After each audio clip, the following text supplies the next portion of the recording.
Donc, bonjour à tous, bienvenue sur cette nouvelle vidéo. Donc aujourd'hui, comme vous l'avez vu dans le titre, format un peu plus spécial, un peu plus recentré sur le BMX et pour ceux qui commencent. Donc aujourd'hui, je vais vous donner des conseils pour 5 tricks dédiés aux débutants.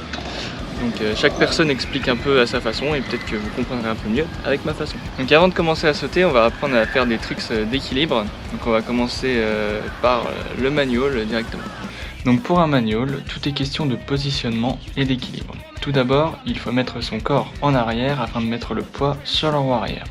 Avec le regard bien droit vers l'horizon, on tire sur le buste afin de lever la roue avant. Et ensuite, il ne reste plus qu'à tenir l'équilibre sur la distance souhaitée.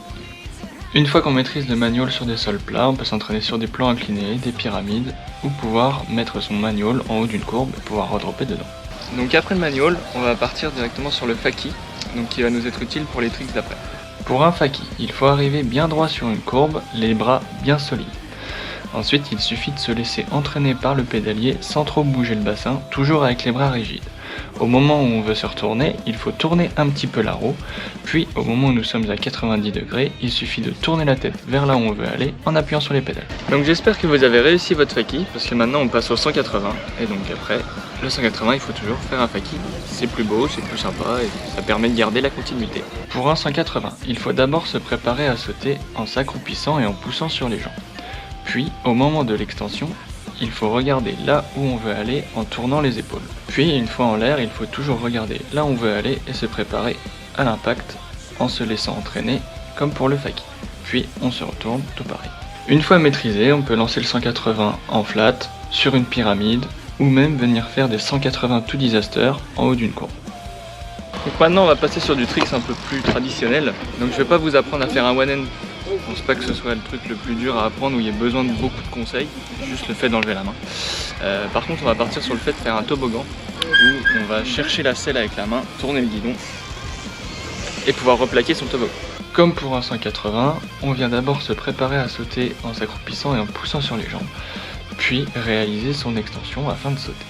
Une fois en l'air, il suffit d'enlever votre main et d'aller chercher la selle en tournant le guidon. Puis rattrapez votre guidon avec votre main et vous préparez à l'impact. Et donc pour finir, on va lâcher les deux mains. Donc on va partir pour un suicide plutôt qu'un no-hand, parce que le no-hand je trouve ça un peu plus compliqué qu'un suicide.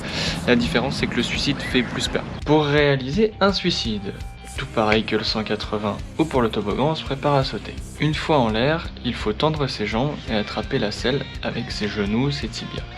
Une fois bien stable, il vous suffit d'enlever les mains tout en gardant les jambes bien serrées. Puis, on vient remettre les mains sur le guidon et se préparer à la réception. Vu de face, on voit bien que j'attends d'être bien stable afin de pouvoir enlever les mains, puis remettre, et tout se passe pour le mieux. Donc j'espère que ces petits tutos t'ont été utiles. Je vais sortir plusieurs vidéos tutos cet été, donc pas tous les vendredis cette fois-ci. Donc n'hésite pas à me dire en commentaire si tu veux un tuto intermédiaire ou certains tricks que tu préférerais. N'hésite pas à t'abonner avec le petit bouton qui est juste en dessous de la vidéo ici là. Et on se voit bientôt pour une nouvelle vidéo tuto. Et sinon, la reprise des vidéos standards se fera au mois de septembre. Peace!